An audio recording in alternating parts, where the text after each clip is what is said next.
Buenas noches, buenas tardes, buenos días. Bienvenidos a nuestra tertulia de Descubriendo el siglo XXI, allá donde usted se encuentre, allá donde usted nos sintonice y cuando Dios quiera que ustedes nos sintonicen. Pero hoy estamos, como les había prometido, nos acompaña Jorge. Jorge, buenas noches. Hola, buenas, padre. Gracias por la invitación. Ya tú sabes que a ti no hay que invitarte. Aquí es vienes y te sirves. Muchísimas gracias. Porque Jorge, para aquellos que siguen el programa de televisión, al Pan Pan, en el canal de televisión de la diócesis de Brooklyn, el que me pregunta es él. Yo soy el que responde. Pues hoy va a ser al revés. Yo voy a preguntar en la radio y él va a responder. Sí, en la radio yo sí tengo respuestas, parece.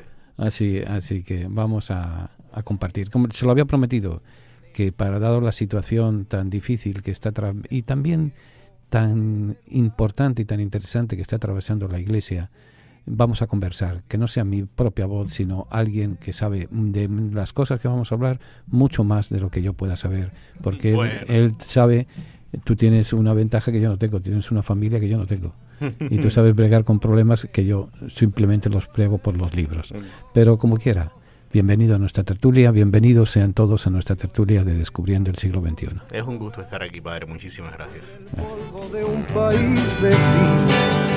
La palabra tertulia significa encuentro de amigos que conversan sobre las cosas de la vida, alegrías, penas, esperanzas, tristezas, de todo aquello que nos hace más humanos, porque nada humano le es ajeno al creyente. La tertulia del siglo XXI es eso, un encuentro que llevamos a cabo desde la ciudad de Nueva York, la capital del mundo. Queremos que cada persona que nos escuche se sienta en familia, en grupo, en amistad. Conéctate con nosotros. Para mayor información, favor de comunicarse con las oficinas de Descubriendo el siglo XXI. Apartado de correos 1170 Nueva York 118 o a nuestro teléfono 212-244-4778. Estamos para servirles y para ayudarles. Y desde la tertulia vamos a seguir compartiendo alegrías y esperanzas, penas y tristezas, porque nada humano nos es ajeno.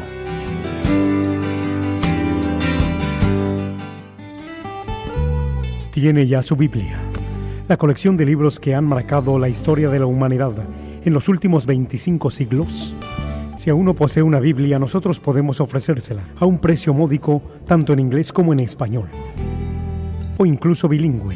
Para precios y ediciones, favor de llamar a Descubriendo el siglo XXI, 212-244-4778, 212-244-4778, o visite nuestra página de internet www.descubriendoelsiglo21.com, sección de tienda.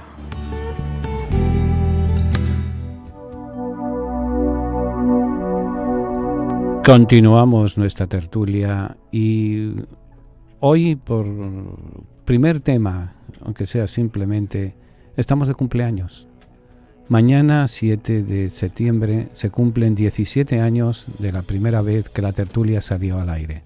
Ha llovido mucho, hemos corrido mucho, nos hemos caído, nos hemos levantado, pero aquí estamos. Empezamos con 2 horas de radio a la semana, terminamos aquel año 2001 y parte del 2002 con 12 horas de radio a la semana. ¿Cómo lo hicimos? No me pregunten. Los disparates se hacen de joven, de viejos se hacen otras cosas, ¿no? Así que han sido 17 años de alegrías y de esperanzas, de penas y de tristezas.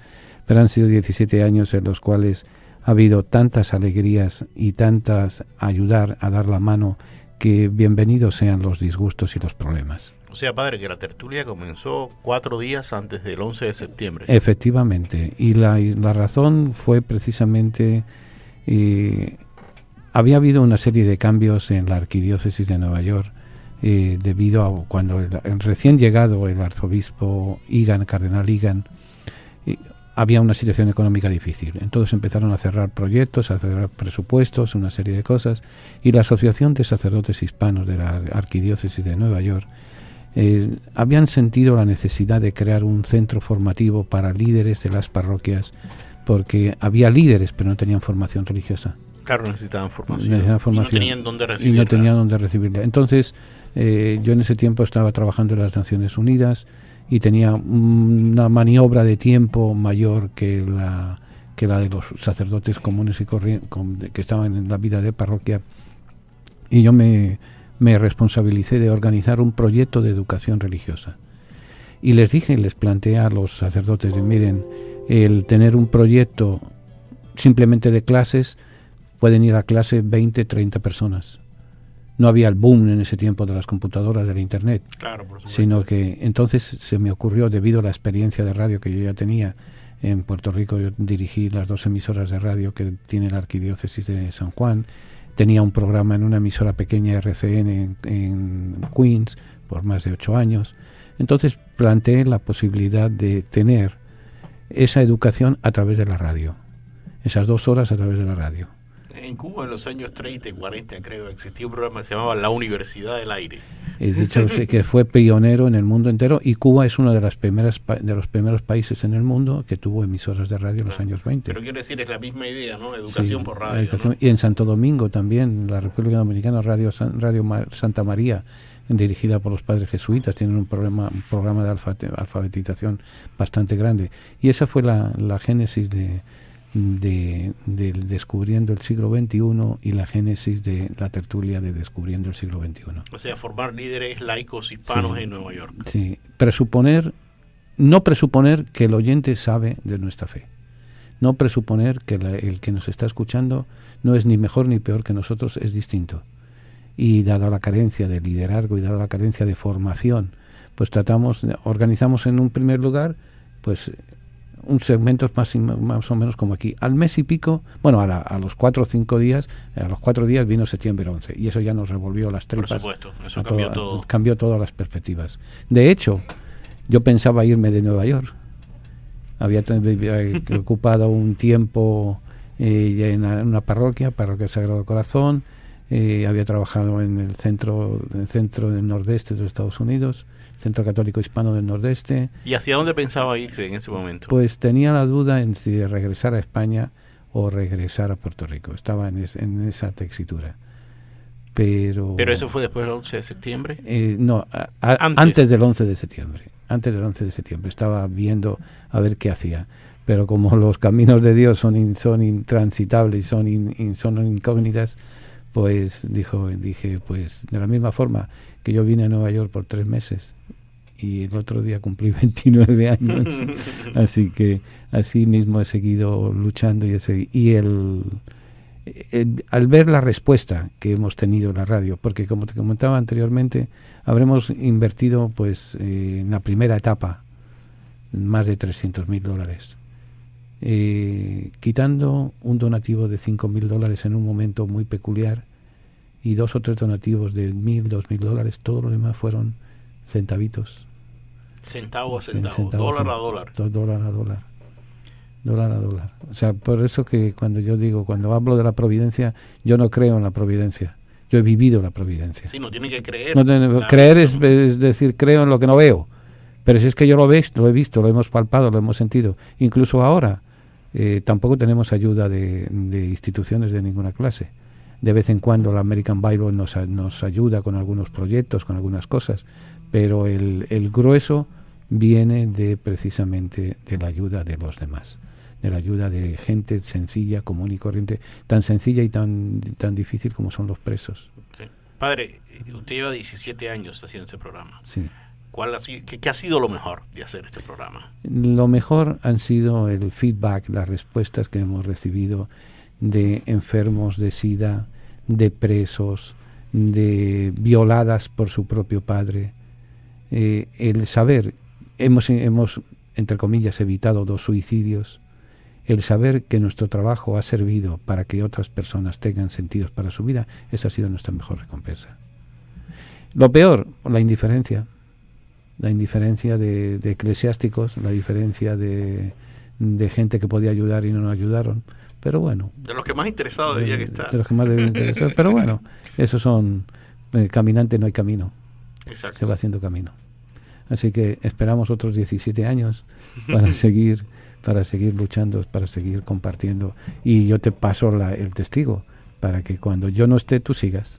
Muchas gracias, padre, pero eso me imagino que será dentro de 40 o 50 años. Bueno, así que, o dentro de 15 días, así que no tenemos la vida prestada, así que la tenemos luchada. Y ha estado con nosotros Javier, ha sido el control que más tiempo hemos tenido.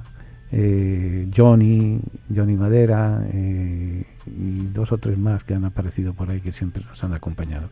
Por eso hoy este programa es un poco especial, no por lo que vayamos a conversar, que he querido traer a un experto y a alguien que sabe más que yo, sino porque marca 17 años de la vida de la providencia entre nosotros y que nos ha motivado 2, ya lo hemos dicho en otras ocasiones, 2 pasajes bíblicos. Uno, el diálogo que el diácono Felipe tiene con el administrador de la reina de Cusa, que lo encuentra leyendo Isaías y le pregunta, ¿entiendes lo que estás leyendo?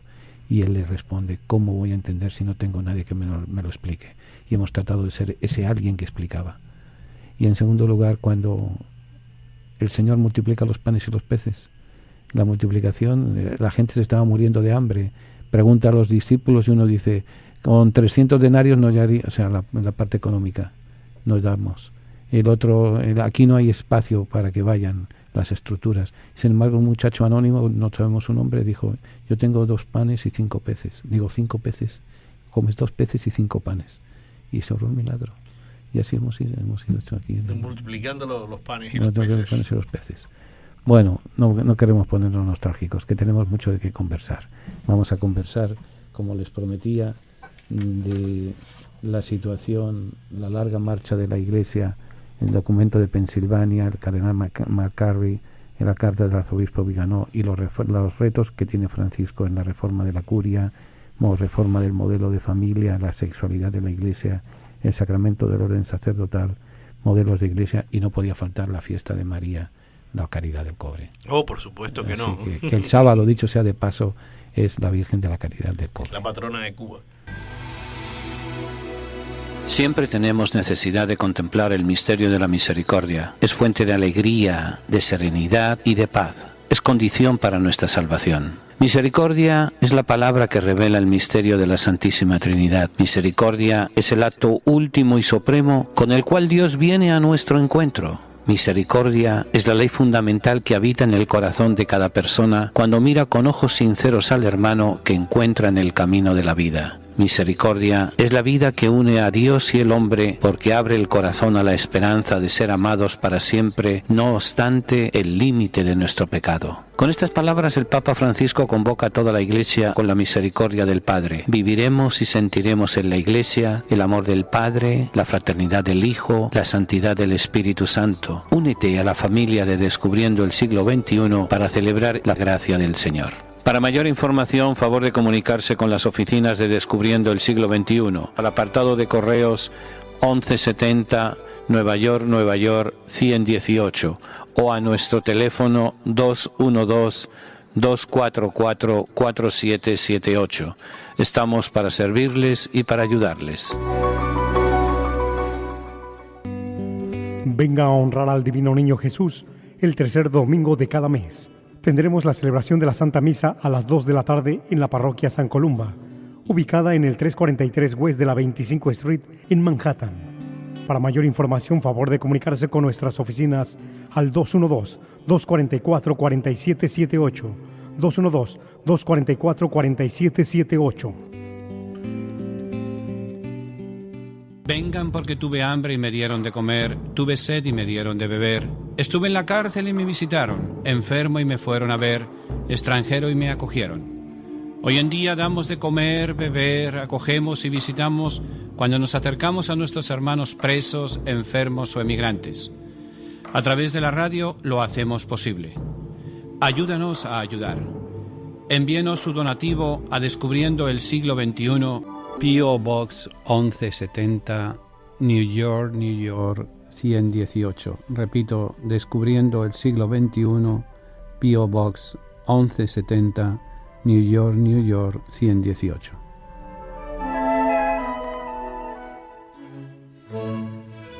Continuamos nuestra tertulia y quiero recordarles algunos avisos.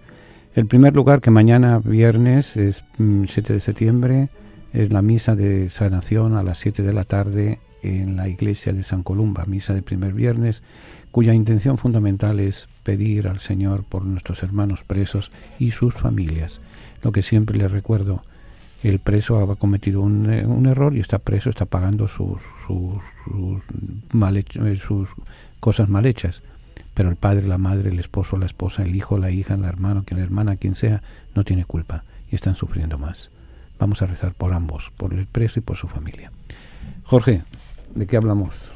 Bueno, hablamos de un tema poco agradable, pero que hace falta conversar, y es sobre el largo camino, pudiéramos decir, el largo viacrucis de la iglesia, que la iglesia está pasando en estos momentos, padre. Pero recuerda que viacrucis siempre termina en resurrección. Y esperemos que así sea. Y esperemos efectivamente que así sea. Que salga una nueva... ahora han salido, que nos afecten así directamente, han salido dos problemas que tienen que ver con Estados Unidos, que es la publicación de la investigación que hizo el fiscal general del estado de Pensilvania sobre los abusos, y luego la conducta del cardenal McCarrick. Sí, por supuesto, los dos han sido traumáticos. Por cierto, usted decía un experto. Siempre hay, mi jefe me dice, oye, ¿en qué eres experto? Porque los hispanos, cuando trabajamos en Estados Unidos, tenemos que ser expertos en todo. Desgraciadamente, me he tenido que convertir en un experto porque tengo que leer, por mi trabajo, ¿no? Dirijo el periódico hispano de la diócesis de Brooklyn, Nuestra Voz. Y por mi trabajo mismo tengo que leer todos los días todas las noticias relacionadas con la iglesia. Y los últimos 2 meses han sido muy duros. Han sido muy duros para todos los que nos dedicamos, o sea, todos los católicos, pero especialmente los que nos dedicamos a la información y tenemos que leer estas cosas a diario. Y en ese sentido, lo primero quizá fue la noticia del cardenal McCarrick. Sí.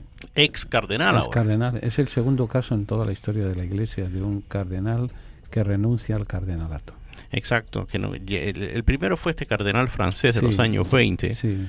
Que tenía diferencias con el Papa por sus inclinaciones políticas. Sí. Esto es un caso aún más triste. Más triste, efectivamente. Evidentemente, la arquidiócesis de Nueva York recibió una queja de muchos años antes de haber molestado sexualmente a un menor de edad. Se hizo una investigación pertinente y quedó suspendido de sus funciones. Él en ese momento era cardenal y era arzobispo de Washington emérito. Retirado.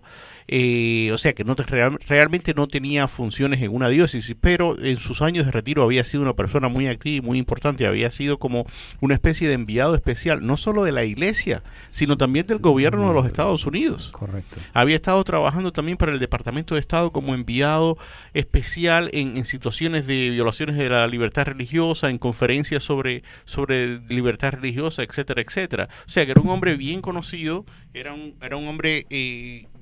digamos que aún en su retiro era una de las grandes figuras de la iglesia. Un hombre activo. Yo me lo he encontrado varias veces porque él era muy amigo de la directiva de la American Bible y en varias actividades de la American Bible participaba y nos encontrábamos y saludábamos y teníamos una conversación distendida y demás. Y esto es una de las cosas más traumáticas en muchos casos de abuso sexual, que son muchas veces cuando se descubren casos de personas que se demuestra que han abusado sexualmente de menores incluso, y que son personas que uno en un momento conoció y parecían las personas más buenas y más agradables del mundo. Uh-huh. Esto es una de las cosas más traumáticas de un asunto que es en su totalidad traumático, porque hay que siempre recordar, cuando uno habla de lo que esto significa para la iglesia, lo que significa para la sociedad, del daño que causa, que lo primero que hay que siempre pensar y lo primero que siempre hay que referirse es a las víctimas, es a las vidas destruidas por estos casos, ¿no? Y fíjate que yo me atrevo a decir que las víctimas también hay que incluir al victimario. También, porque muchas veces no conozco la vida del cardenal McCarrick ni cuál ha sido su situación personal, ni mucho menos, pero he conocido otros casos en los cuales el victimario, el que ha hecho el daño a los niños y demás, tiene una vida muy turbia, una vida muy desgraciada, y muchas veces el que es victimario ha sido víctima cuando es años jóvenes, en los años de niño. Es una cadena, a veces es una cadena. Es igual que el padre maltratador de sus hijos ha sido maltratado, el esposo maltratador ha sido maltratado, el esposo o la esposa, porque muchas veces echamos la culpa al hombre en contra de la mujer, pero hay veces que hay también mujeres que avasallan y que se toman la violencia por su mano. Incluso hasta ahora han salido casos de abusos de sacerdotes contra niños y niñas, pero también hay casos de abusos de mujeres, de monjas, que es la misma gravedad, cambiar el sexo, pero es la misma realidad, es la misma pena. Exactamente. Y el caso de McCarry en específico puso en evidencia algo, no diríamos novedoso, pero que lo puso sobre el tapete. Y es el siguiente: todos recordamos que en el año 2002 hubo en Estados Unidos una crisis, una cantidad de escándalos que se desató en Boston, en la arquidiócesis de Boston, cuando el periódico The Boston Globe sacó a la luz el hecho de que muchos sacerdotes habían abusado sexualmente de menores. Y estos sacerdotes, y era la costumbre no solo en la iglesia, sino en muchas instituciones en la época, de que en lugar de ir a la policía simplemente y denunciar lo que había pasado, se trataba al victimario, o sea, la persona que había cometido el abuso o la violación, como simplemente un tipo que necesitaba ayuda psicológica y un tratamiento, sí, etcétera, etcétera, y se lo cambiaba y se lo ponía en otra parroquia. Y en la otra parroquia volvía a suceder lo mismo.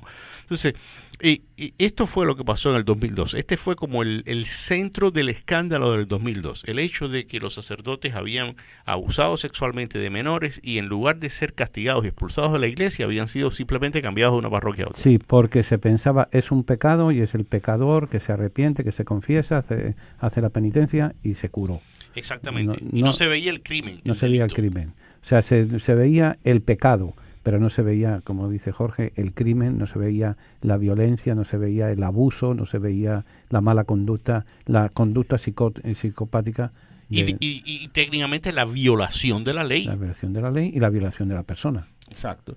Entonces, pero lo que está pasando, lo novedoso, no novedoso, porque esto no es algo que haya sucedido nuevo, pero lo que el detalle que el caso McCarry hace explotar y así nos pone ante los ojos, es el hecho de que dos cosas distintas. Una, que no eran solo sacerdotes, sino que había obispos que estaban abusando de menores. Y dos, que no se trataba solo de menores, que entre paréntesis, muchísimos casos son de menores, pero de menores adolescentes. Los casos más publicitados son los casos, por supuesto, los más horribles, son los que necesariamente aparecen más en la prensa. Los casos en que se abusa sexualmente de niños, o sea, de niños preadolescentes, de niños que aún no han desarrollado físicamente.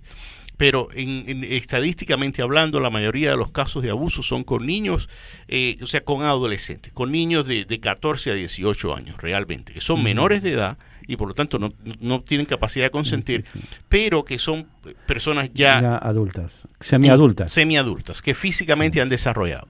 El caso de McCarry pone en relieve un nivel nuevo, y que es un obispo abusando de seminaristas, de jóvenes sacerdotes y seminaristas. ¿Por qué es muy importante esto? Es decir, ¿por qué es muy importante y muy problemático?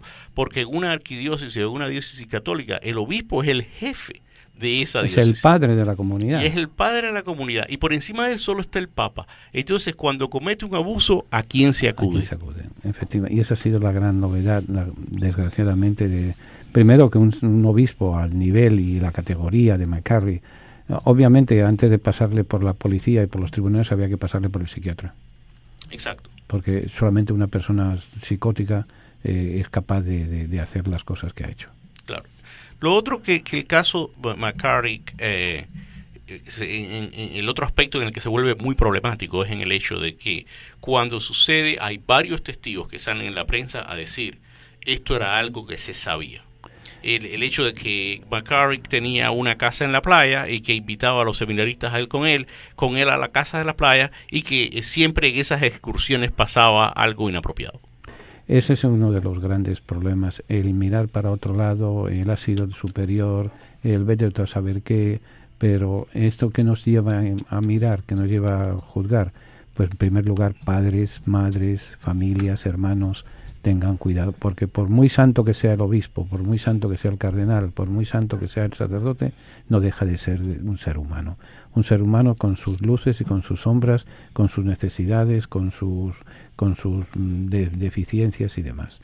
Y en la mayoría de los casos, En la mayoría de los casos, cuando uno lee los testimonios. El otro día leía yo una serie de recomendaciones, que no recuerdo dónde, que se publicaban para cómo tratar los casos de abuso sexual. Y la recomendación era para los obispos. Y la recomendación número 1 era: cuando haya un caso de abuso sexual, usted va a recibir muchas cartas de personas diciendo eso es imposible, ese sacerdote no puede haber hecho eso.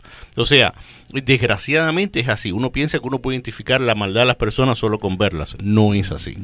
Y luego también hay otra cosa muy importante, que ya va siendo hora de que desmitifiquemos la figura del sacerdote. El sacerdote es tan humano como usted, como yo. Tenemos las mismas necesidades biológicas, las mismas necesidades afectivas, las mismas necesidades materiales que cualquiera. Que sublimamos por nuestra vocación y que tenemos que luchar cada día con nuestros instintos, vamos a llamarle así, pero el sacerdote, miren, es tan pecador como cualquier otro. Exacto. Otra cosa en el caso McCarrick, que es muy problemática, es lo siguiente. Volvemos al año 2002. El año 2002 es el año en que estalla el escándalo de Boston, y la iglesia en Estados Unidos toma conciencia de que hay que hacer un cambio. Y de hecho se hace un cambio. Está la famosa Carta de Dallas. La Carta de Dallas, los obispos se reúnen en el año 2002 y publican una especie de mission statement, lo que llaman los americanos, o sea, digamos un documento programático de cómo vamos a evitar que estos casos horribles sigan sucediendo. Y entonces en la Carta de Dallas establece normativas, que después vamos a hablar de eso, vamos a volver a hablar sobre eso, sobre si ha tenido efecto o no. Establece normativas y tal. Una de las personas o quizás la persona clave en escribir esta carta, y la persona clave en las relaciones con la prensa durante ese momento terrible en la Conferencia Episcopal de Estados Unidos, fue McCarrick. Era McCarrick. Sí, son de esas cosas que desconciertan completamente. Por eso yo pienso, primero, que ya es un hombre mayor, 88 años, que hacía unos días que se había trasladado a una residencia de ancianos, porque ya no se vale por sí solo. Habría que preguntarse, ¿psicológicamente estaba bien esta persona? Entonces, por ejemplo, cuando se entra a formar parte de la policía o de la judicatura y demás, siempre se hacen exámenes médicos, exámenes psicológicos y demás. ¿Por qué no se hacen exámenes psicológicos cuando entramos a formar parte del sacerdocio? ¿No se hacen exámenes psicológicos? No sé ahora, pero en mi tiempo no. No. En mi tiempo no. Entonces, ¿qué criterios? Aquí habría que buscar qué criterios son los que se utilizan. Eso veremos pues el modelo de iglesia a la hora de elegir a un obispo. Porque hay ciertas cosas que pueden sobrevenir de un momento a otro, un infarto, pero hay ciertas enfermedades que vienen desde pequeño, que van generando una serie de actitudes, una serie de cosas y demás. Y se cuenta, padre, que en la redacción original de la Carta de Dallas, las nuevas regulaciones sobre cómo tratar los casos de abuso sexual en Estados Unidos, en la versión original decía estas normativas serán aplicadas a los casos de abuso sexual por parte de clérigos, y después fue cambiado a serán aplicadas en casos de abuso sexual por parte de diáconos, religiosas y sacerdotes. Pero no estaba incluido obispos. Pero los obispos no estaban incluidos. Y la razón técnica para el asunto era que la Conferencia Episcopal no tiene autoridad sobre los obispos, porque en el derecho canónico la Conferencia Episcopal no tiene ninguna personalidad. Es simplemente cada obispo y el Papa por encima de él. Y ahí se creó un vacío. Y a ese vacío ha sido el que ha venido a ocupar, por así decir, casos como es el arzobispo. El caso más conocido y más reciente es un cardenal, pero no ha sido el único obispo que ha tenido que retirarse, ha tenido ir a vida de oración y penitencia, como dicen técnicamente. No ha sido el primero y ni desgraciadamente será el último.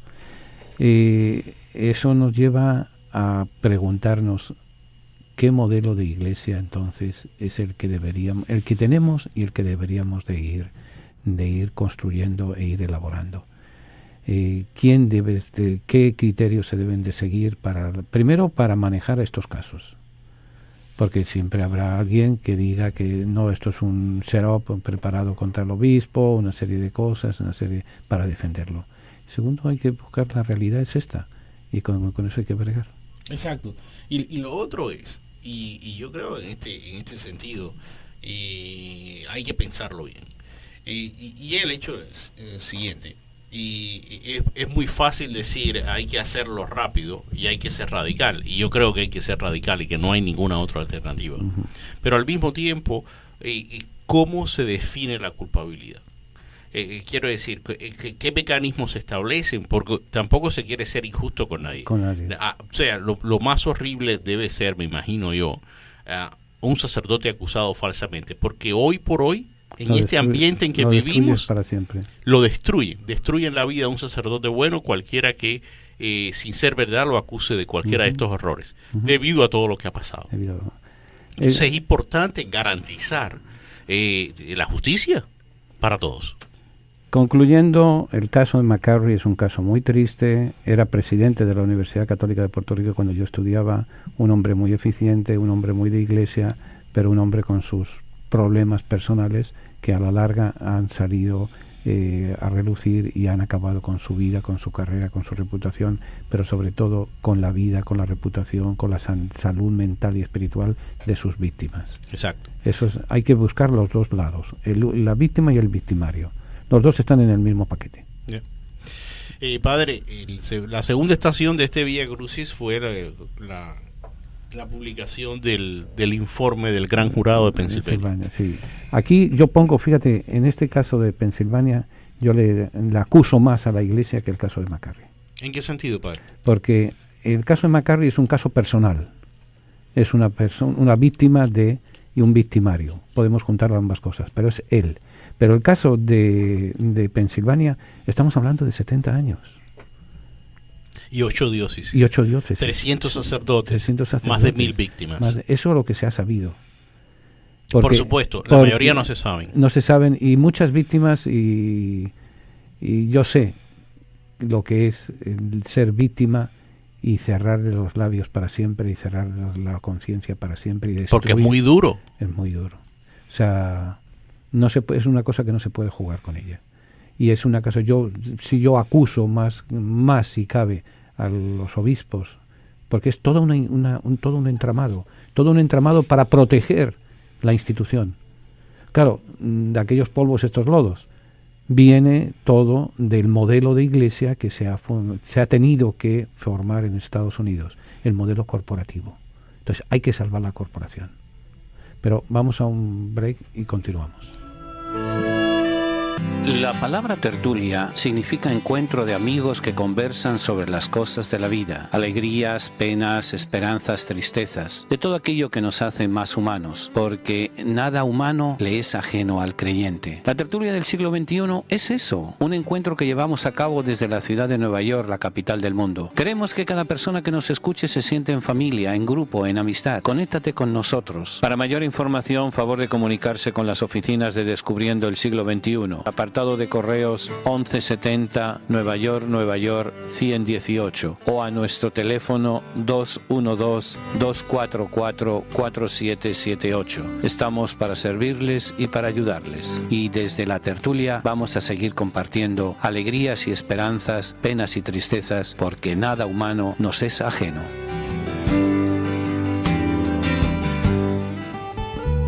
Tiene ya su Biblia, la colección de libros que han marcado la historia de la humanidad en los últimos 25 siglos.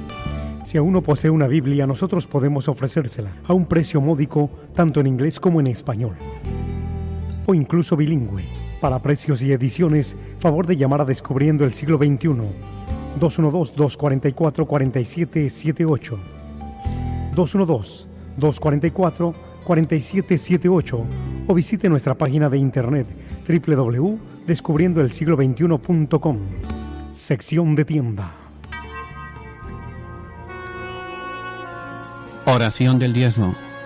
Recibe, Señor, mi ofrenda. No es una limosna, porque no eres mendigo.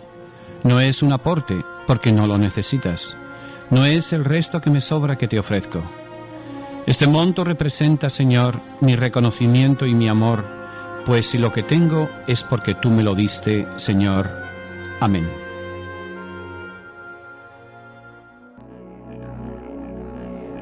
Continuamos nuestra tertulia y avisos. Tenemos, primero le repito el de antes, mañana 7 de septiembre, la misa de sanación a las 7 de la tarde en San Columba. Y el sábado, el Día de la Caridad del Cobre, tendremos el seminario a las 12:30 hasta las 3:30 en San Columba también. Estrenamos salón, así que todo aquel que quiera ir, hay espacio ahora suficiente para podernos mover, para poder atenderles mejor como ustedes se merecen. El tema que vamos a conversar es el Evangelio de San Mateo. Ya hemos visto el Antiguo Testamento, vamos a ver ahora que en los próximos seminarios reanudamos en la serie de seminarios el Evangelio de San Mateo. Y luego no se olviden el viaje a Tierra Santa, en febrero 3 al 16. Hoy precisamente, cuando estaba preparando el programa, me llegó un email de Israel pidiéndonos ya, algunos hoteles están pidiendo el 10% de depósito porque se presenta las peticiones de viajes máximo, temporada altísima el mes de febrero, cosa increíble. Así que todo aquel que desee vaya ya avisando, ya vaya ya llamando. ¿Continuamos, Jorge?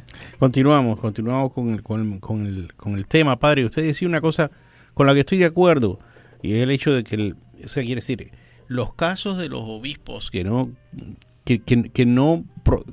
se enfrentaban directamente a los casos de abusos sexuales es todavía quizás más imperdonable que los casos mismos. Uno puede decir que la persona está enferma, quien cometió el crimen, que está enfermo mental, que es una persona que ha perdido toda noción del bien y del mal, sí. pero cómo el superior decide cambiar a esa persona de parroquia en lugar de hacer algo. Y sobre todo cuando se usa un lenguaje para disimular, para retorcer la cosa, para que no se vea como un abuso sexual, sino como una conducta improcedente, como ponen algunos documentos. O inapropiada. Claro, rebajando la gravedad, evidentemente, de lo que ha sucedido. Y luego incluso son, como te diría, hasta cierto punto ignorantes. ¿Por qué digo esto? Han revuelto archivos de 70 años. Tú sabes que en cada diócesis existe uno que se llama un archivo secreto. No, yo no sabía eso. Bueno, pues lo sabes, está en el canon 490, si mal no recuerdo, el 489 del Código de Derecho Canónico, dice: debe haber también en la curia diocesana un archivo secreto, o al menos un armario o una caja dentro del archivo general totalmente cerrada con llave y que no pueda moverse del sitio en donde conserven con suma cautela los documentos que han de ser custodiados bajo secreto. Todos los años deben destruirse los documentos de aquellas causas criminales en materias de costumbres cuyos reos hayan fallecido ya o que han sido resueltas con sentencias condenatorias 10 años antes. Y cuando dice resuelto con sentencias condenatorias, ¿se está refiriendo a la Iglesia o a las autoridades civiles? Esto es para los individuos. Y se ha resuelto, sí, bueno, efectivamente, resuelto por la Iglesia y por las autoridades civiles. Y por cierto, son estos archivos secretos los que demandó el tribunal en Pensilvania. En Pensilvania, efectivamente. Sí, porque bueno, quizás muchos de nuestros oyentes lo saben, pero no lo dijimos. Y es que el documento de Pensilvania al que nos referimos es que el fiscal general del estado le pidió a 8 diócesis, son 10 diócesis, pero en las otras 2 había habido ya este tipo de investigaciones. En Filadelfia y Scranton, creo. Y ya había habido, pero el resto de las diócesis de Pensilvania, 8 diócesis, el fiscal general demandó que entregaran los archivos secretos. Y de ahí viene el informe del gran jurado. Claro, mientras la llave del archivo secreto la tiene solamente el obispo. ¿Oh, sí? Sí, supuestamente solamente tiene el obispo. Entonces, mientras esté vacante la sede, no se abrirá el archivo o armario secreto a no ser en caso de verdadera necesidad. Y no deben sacarse del documento del archivo o armario secreto.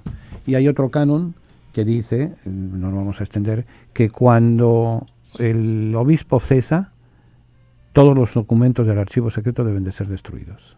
Una vez que cese el obispo. Una vez que cese el obispo.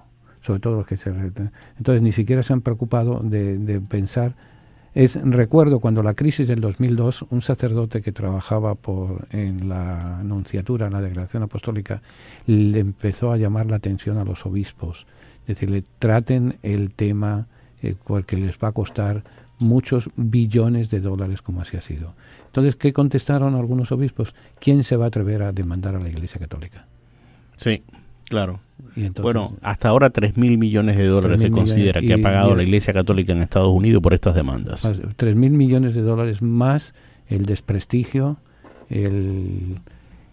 ¿cómo te diría? La vergüenza ante estos casos. Pero te repito, ambos son dignos de reproche, el de McCarry y el de los obispos, pero más digno de reproche el de los obispos porque no hicieron nada. Exacto. Por cierto, padre, que hoy mismo, esta tarde, se ha informado que el fiscal general de Nueva York ha tomado una medida semejante a la tomada en Pensilvania. Le ha pedido a las 8 diócesis del estado de Nueva York que se sometan a la misma investigación que se realizó en Pensilvania. Ojalá se dé, pero la pena es que tendría que haber salido voluntario de las diócesis. Bueno, en un caso salió voluntario. Monseñor Schaffenberger, el obispo de Albany, había pedido, ayer precisamente, al fiscal general de Nueva York que hiciera una investigación así en la arquidiócesis de Albany. O sea, le pidió en esencia voluntariamente entregarle los archivos y que las autoridades los revisen para que vean los casos. Pero vamos a ver cómo van a reaccionar los demás, porque luego hay otro problema en este caso concreto de los archivos. Ok, ahora se están examinando a la Iglesia Católica. Muy bien, me parece muy bien que lo que esté oscuro, que salga a la luz y todo lo demás. Pero el problema va a ser que después van a exigir a las otras denominaciones religiosas. Bueno, así debe ser, porque el abuso sexual de menores, cualquier tipo de abuso sexual, debe ser investigado, castigado y prevenido en el futuro en todas las instituciones, no solo en la Iglesia Católica. Por eso, recuerdo a un maestro cuando la crisis de 2002, me recordaba, un periodista también, que en la ciudad de Nueva York, en el Departamento de Educación, se viola a un niño al día, estadísticamente. Un caso al día diario de violación. Pero entonces los maestros que son acusados, mientras se resuelve el caso, tú no lo puedes echar.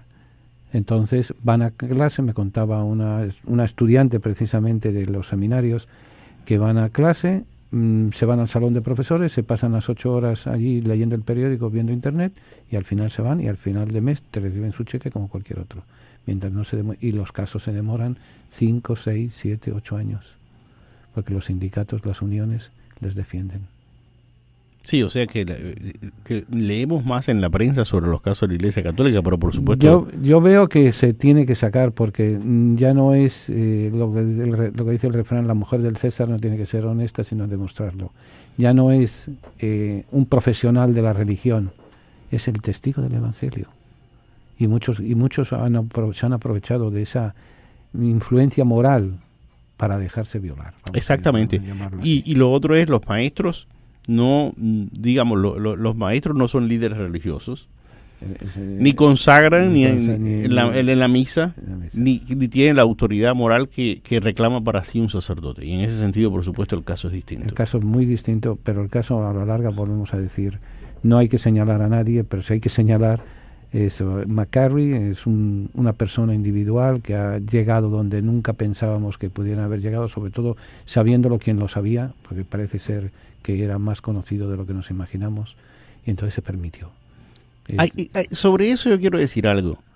Una cosa es escuchar un rumor y otra cosa es saberlo. Y yo creo que ahí, que en estos casos llegamos a confundirnos. ¿Qué se puede hacer con un rumor si uno sabe de un rumor? Con esto no estoy exonerando. Es absolutamente inaceptable que un hombre del que hubiese esos rumores, y evidentemente eran ciertos, haya llegado donde llegó. No estoy diciendo eso. Estoy diciendo en general que no es lo mismo un rumor que un hecho comprobado, ¿no? Sí. Y padre, lo otro que le iba a decir es, y yo creo que, como dije, y siempre repito cuando voy a hacer cualquier referencia a este caso, lo primero es el sufrimiento de las víctimas. Y esa es la razón fundamental por la que hace falta tratar de investigar los casos, castigar a los culpables y tomar medidas para que no se repitan por las víctimas. Pero en segundo lugar, ante estos casos, la Iglesia se queda absolutamente sin voz. Porque la voz de la iglesia parte de su autoridad. La iglesia, si la iglesia tiene, es como dijo Stalin, ¿no? ¿Cuántas divisiones tiene el Papa? ¿Con qué cuenta la iglesia? La iglesia cuenta con su autoridad moral. Cuando la iglesia, el rostro de la iglesia está desmoralizado, no hay ninguna autoridad. Por eso aquí podríamos entrar en otra polémica y en otra discusión. ¿Por qué el timing de las acusaciones se han sacado en este preciso momento? Acusaciones que se sabían de antes, acusaciones que eran escándalos conocidos bajo voz.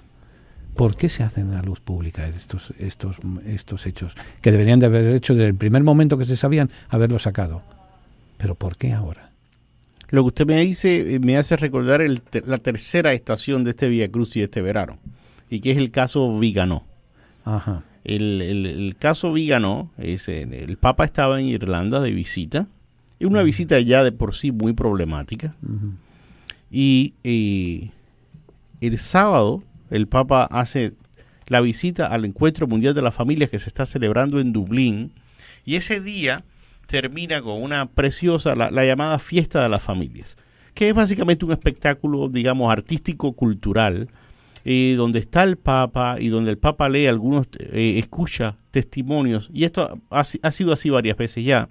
El Papa escucha algunos testimonios de familias de distintas partes del mundo, como para que todo el mundo escuche, digamos, las esperanzas y las penas de familias cristianas, católicas, de diferentes partes del mundo. Y para que veamos lo que nos diferencia y lo que tenemos en común, etcétera, etcétera.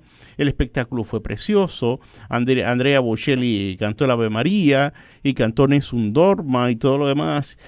Termina la gran celebración, el Papa se ausenta y media hora después aparece en internet por todas partes, en español, inglés, alemán, francés, en varios idiomas, en varios sitios de internet. Un documento de 11 páginas, escrito por el arzobispo Monseñor Carlo María Viganò. Por cierto, no confundir con Monseñor Darío Viganò, que fue el culpable hace unos meses de otro escándalo, de menos cuantía, pero escándalo sin duda, de cuando la supuesta manipulación de una carta del Papa Emérito Benedicto XVI. Fue otro Viganò. Otro Viganò. Y no son familia, no por son cierto. familia, ni tampoco familia del que fue superior general de los salesianos, Monseñor Padre Viganò. Así que parece que el Viganò es un apellido bastante común, problemático y común en Italia. El Papa Francisco no debería tener otro Viganò cerca. No, el pobre. Pero bueno, el arzobispo, Monseñor Carlo María Viganò, ex nuncio del Vaticano en Washington, hasta hace solamente 2 años.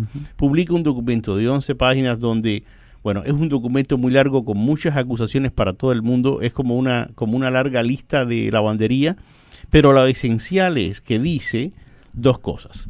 Que supuestamente el Papa Benedicto había impuesto sanciones canónicas a el ex cardenal McCarrick hace años, y que el Papa Francisco lo sabía desde 2013 y las había levantado o las había ignorado. Las había ignorado y por tanto estaba reclamando que el Papa, siguiendo la costumbre que está haciendo muy bien hecha, de que el que se le descubre un caso de abuso sexual, fuera. O sea, tolerancia cero. Entonces usted debe ser el primero en irse. Porque usted sabía de estos casos, sabía pelos y señales de la vida oscura y turbia de McCarrick, por tanto usted tiene que renunciar. Y esos eran los titulares en toda la prensa del mundo. Ex nuncio es el embajador del Papa, sí. Pero ex nuncio del Papa en Washington le pide al Papa que renuncie. Y estoy seguro que la mayoría de los periodistas, antes de publicarlo, no se han tomado la molestia de leer las 11, porque son 11 páginas explosivas, no se han tomado la molestia de leerlas, y ahí hay más información, más dañina para la Iglesia de lo que si el Papa sabía o no sabía y tenía que renunciar. Exacto, lo que hace el titular es esto, ¿no? Que el Papa sabía de estas sanciones. Esta teoría, por cierto, ha sufrido bastante en su credibilidad desde que salió el documento. Sí. De hecho, ahora Edward Pentin, que es un periodista norteamericano que escribe para el National Catholic Register, y que fue quien sacó la carta en inglés, digamos, porque fue el National Catholic Register el que sacó la carta en inglés, ha aceptado ahora que realmente no eran sanciones canónicas, sino que era una conversación privada en la que Benedicto le pide a McCarrick que se retire de la vida pública. O sea que en ese sentido la credibilidad del documento se disminuye. Se va disminuyendo poco a poco. No se sabe si fue exactamente Viganò el que la escribió o fue uno de los periodistas vaticanistas. Pero evidentemente le presta su nombre. Le presta su nombre. Y lo otro es el arzobispo, Monseñor Carlo María Viganò. No es la primera vez que está relacionado con cosas turbias. Con algo así turbio. Hay dos cosas. Uno es, él estuvo en el centro de los famosos Vati Leaks número 2. Él era realmente el segundo del gobierno, digamos, del Vaticano. Del gobernatorato. Del gobernatorato. La institución. O sea, para que nuestro público entienda, el Estado Vaticano es como un Estado común y corriente, en miniatura, pero que tiene las mismas estructuras. Y el encargado del gobernatorato, el segundo, sería como el ministro del Interior. Exacto. Y él era eso en Roma. Y hay algo positivo en él. Cuando se tomó ese cargo, las cuentas bancarias pasaron, o sea, las cuentas del gobernatorato pasaron de tener un déficit de 40 billones en un año a tener un superávit de 10 billones al año siguiente. Sí. Eso vamos a empezar por lo bueno. También hay que tener en cuenta vidas y milagros de cada uno de ellos. Viganò procede de una familia altamente rica, de la clase media alta de Milán, en Italia, y por tanto toda familia, pues, pensemos que él tiene 75, 77 años, final de la guerra, familia prominente, hay que tener un eclesiástico en la familia, y ese eclesiástico no puede ser un simple párroco, sino que tiene que trabajar en la curia de Roma, y trabajar en la curia de Roma para llegar a ser como mínimo cardenal.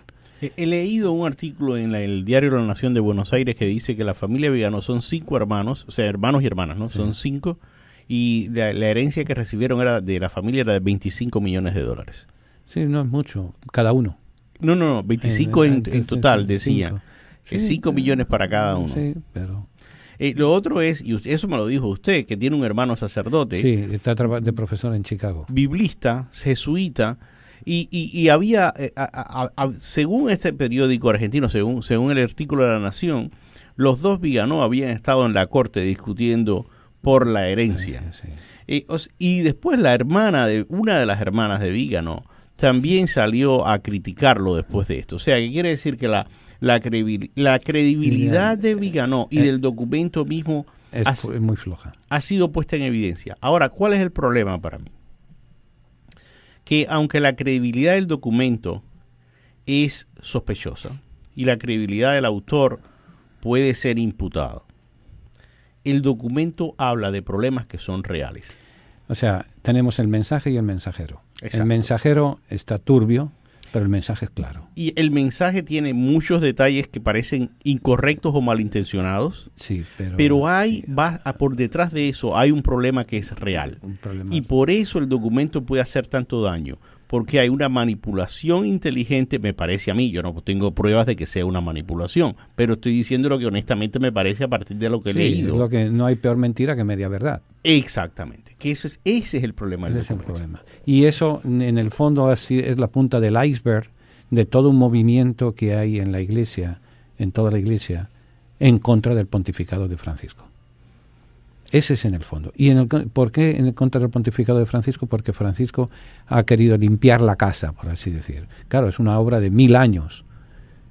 Recuerdo cuando la elección del Papa Benedicto XVI, un periodista que estuve cubriéndolo para una cadena de televisión, un periodista decía, bueno, un papa, el promedio de papas duran 7 años. La curia lleva 1000 años funcionando. Los papas van y vienen, la curia está aquí. La curia está aquí. Entonces, pero es una situación muy dolorosa. Muy triste. Y por eso hay una historia muy... No sé si nos da tiempo, cuánto nos queda todavía. Nos quedan 3 minutos de esta hora. Pues vamos a tener que dejar la historia para después. Una historia de renovación de la Iglesia que tiene que ver con Francisco. La empezamos. La empezaremos en el otro segmento. Una cosa que quería decir que es más breve. Hablando de las divisiones que ha habido y de los problemas que ha traído esta carta, el otro día alguien dijo en Twitter algo muy interesante. Dice, es como si los Borgia y los Medici, las famosas familias italianas del siglo de la Edad Media, y los Ursini, los Borgia, los es Medici. como si los Borgia y los Medici ahora tuvieran cuentas de Twitter y se estuvieran peleando en Twitter todo el día. Yo, por la poca experiencia que tengo de la Curia Vaticana y demás, conversando con un amigo común, con Mario Paredes, le decía, esto en el fondo es el renacimiento en la era de la tecnología, pero las mismas envidias, los mismos celos, las mismas trampas, los mismos robos, las mismas pocas vergüenzas están. El renacimiento con Twitter. El renacimiento con Twitter. El renacimiento con Instagram, el renacimiento con los medios de comunicación. El Viganò que cayó en desgracia fue precisamente una persona muy preparada que no logró darse cuenta del puesto que estaba representando. Y por eso pensaba que se podían manipular las cartas de Benedicto. Y ensombrecer el párrafo que no convenía. Que no convenía, una serie de cosas. La palabra tertulia significa encuentro de amigos que conversan sobre las cosas de la vida, alegrías, penas, esperanzas, tristezas, de todo aquello que nos hace más humanos, porque nada humano le es ajeno al creyente. La tertulia del siglo XXI es eso, un encuentro que llevamos a cabo desde la ciudad de Nueva York, la capital del mundo. Queremos que cada persona que nos escuche se siente en familia, en grupo, en amistad. Conéctate con nosotros. Para mayor información, favor de comunicarse con las oficinas de Descubriendo el Siglo XXI. Apartado de correos 1170 Nueva York 118 o a nuestro teléfono 212-244-4778. Estamos para servirles y para ayudarles. Y desde la tertulia vamos a seguir compartiendo alegrías y esperanzas, penas y tristezas, porque nada humano nos es ajeno.